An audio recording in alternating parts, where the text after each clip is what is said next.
And then with Frank, Joshy Franco's going to do another title defense. You know what I mean? Shout out to him. He beat Andrew Maloney fair and square. We do it over there. Gervonta Davis is the the world champion at the 140 in that division. We do it over there. You know what I mean? So I just think that it's only right. It's right to do. It's only right to do that, and being able to let him finally get his chance on, fighting in front of his people. And, whoever wasn't able to see him fight over the past, couple of years, him being pro, and now they finally get their shot. I know half of them that, Australian people probably don't travel all over, and they want to see them, They finally want to see him live, and I'm gonna spit some facts to you.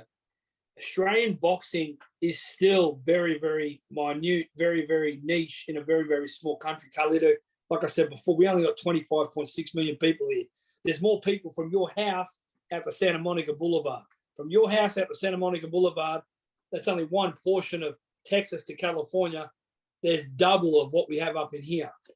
So we're still very, very minute. We're still very wishy-washy in our mainstream media of how we do it. And we've been so caught up the last year and a half in Tim Tszyu. I respect Tim Tszyu 100%, but he ain't no George Kambosos, you know what I mean? And in 3 years' time, if Tim goes and beats a fighter in his category at 154, he could fight a Rosario or a Jared Hurd, knock them out, beat them, or knock them down in the ninth round like George did against Mickey Bay, and then go into someone's background like a Liam Smith and beat them. He'll get the same props. But it's hard in this country to swing the narrative. It took a lot of people to switch their opinions on George. When George finally beat Teofimo and it just went out the park, everyone was like, shit, this guy's just beating the guy that's got all the belts. Well, Tim Tszyu ain't fought for a belt yet. And I'm not knocking Tim Tszyu, but he ain't fought for a belt yet. But he beat Teofimo for all the belts in his background and beat him 8 rounds to 4 and knocked him down. Like, fuck. Carlito, I've got to throw it back to you. What did you think about when George fought Teofimo? I was probably the only one that was probably going for George in my circle that you were going for him, watch him, and I'm like, dude, this dude's legit. Like Teofimo, I watched the fight with him and Lomachenko. I said Lomachenko, he outboxed Lomachenko. Lomachenko probably going through some things on the side, maybe some injuries, but I was like, still Lomachenko, man, But when he fought him, he kind of gained the respect a little bit of me as a boxing fan when he beat Lomachenko, and just hearing all the controversy with him and his dad talking, and I was like, nah, bro, you ain't ready for Kambosos, bro. Kambosos is gonna knock you out, gonna lay you down. Oh, really? You thought he was gonna knock you out? Yeah, I was like, no, I said Kambosos is gonna knock Teofimo out and gonna shock the world. Wow. And I was saying that all week. And I had a lot of my friends, they were like, oh, who you going for? I said, I'm going for the Australian, George. And they were just like, what? You're not going to go for the guy and that beat Lomachenko and is the undisputed champion? I was like, nah, I'm gonna give George a shot, man. I know he's gonna do it. I remember you saying it. I remember getting a message off you. You did. I'll back you on that.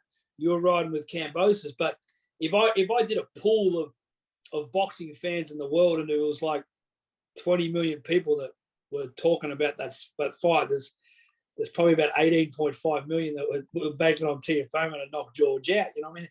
And this is the thing. Teofimo was so caught up in that. He was caught up in what. And, I'm not going to disrespect him, but a fighter has to think that. But the thing is, man, he lost.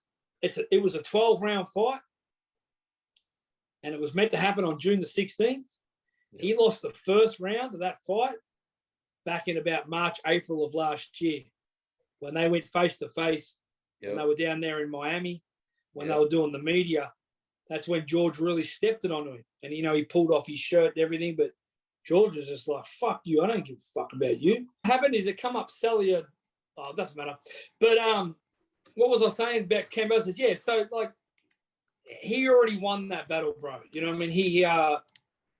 He was already in that guy's head. But like I said before, I think Tiafoe at 140 pounds, bro, will be a better fighter than he ever was at 135. And who knows, bro? George could be like 34 years of age, 35, being undisputed world champion, title defense.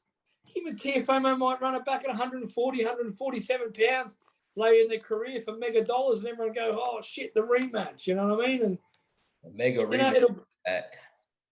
It'll be what it'll be. And they'll sell it.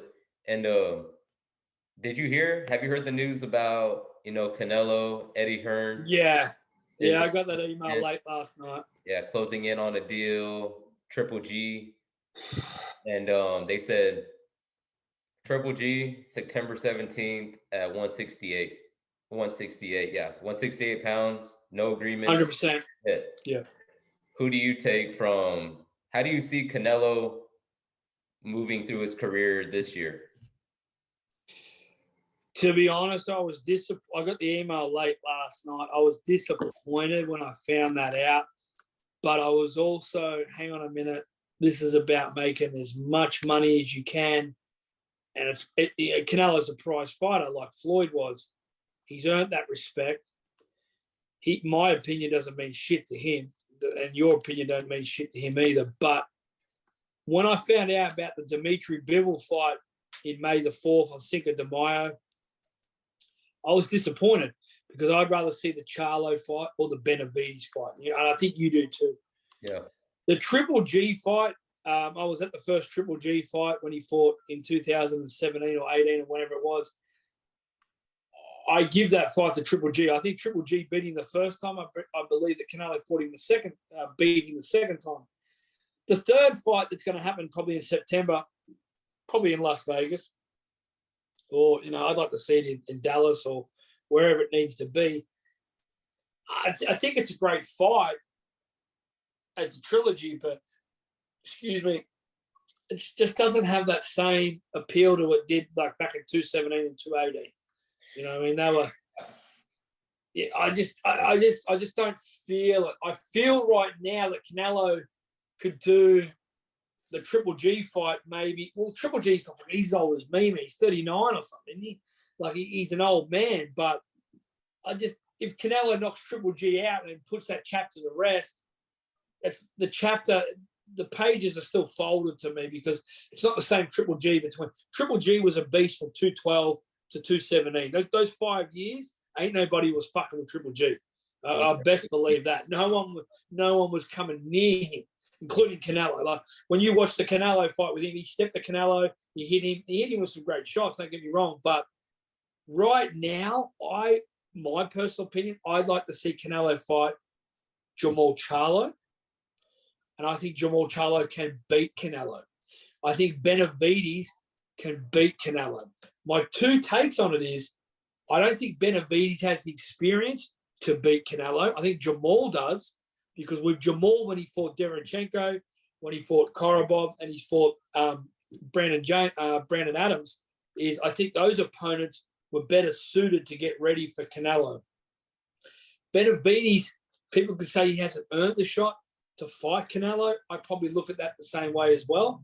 However, I think Canelo knows in his heart the Benavides and the Charlo fight down there at 168. But I think David Benavides could even fight him at 175. He's that type of guy. He's a big guy. Shout out to Sean Santel. Did some media with him today on FightHub.com. But for me this year, Canelo's a prize fighter. We can wipe the year off. Well, not wipe it off, but we can say to ourselves, you know what? He's going to fight Bivol.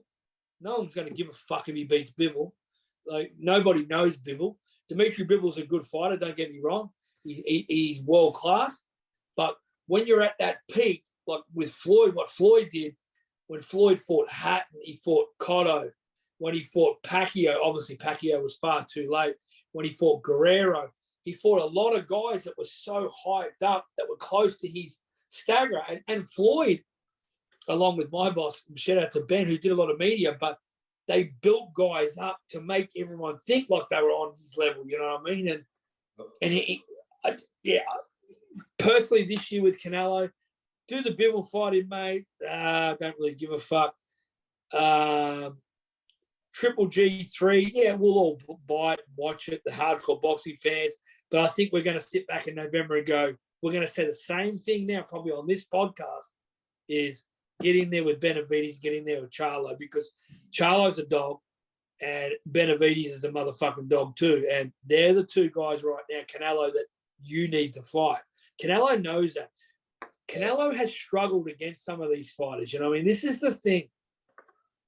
Canelo struggled against Jacobs late in the fight. I got to be honest.